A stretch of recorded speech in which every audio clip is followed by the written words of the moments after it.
Delta's companion certificate sounds free, but it's really a buy one, bring one deal.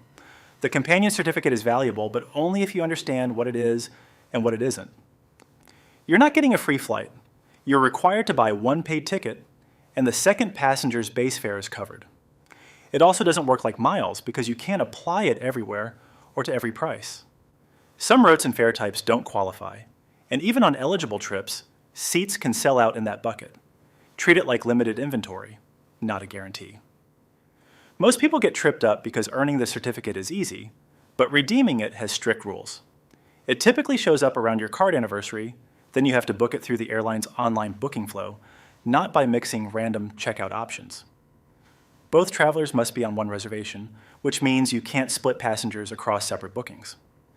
Fare class limits and capacity controls decide if it works on your dates, and you still pay taxes and fees, often around $10.80 per ticket. To know if the certificate is actually a good deal, you have to run the out-of-pocket math, not guess. Add up what you'll pay one full ticket plus taxes and fees for both travelers, then compare that to buying 2 tickets normally. The savings formula is simple. 2 cash fares minus your certificate checkout total. It shines when fares are high, but can be mediocre when fares are low. Also compare cash versus points, because sometimes points beat the certificate if eligible inventory is scarce. Using the certificate smoothly is mostly about following the booking workflow in the right order. Start by finding the certificate in your account's certificates area, then launch the flight search from that entry so it filters correctly. Flexibility matters because eligible seats can appear on one date and vanish the next. Before you get excited about the price, verify the fare class is eligible, then add travelers with the primary card holder first.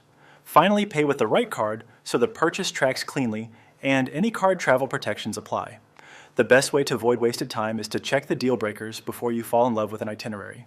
Confirm the use by date, because booking after it expires usually means starting over. Then verify the eligible cabin and make sure your search is actually showing certificate inventory, not standard results.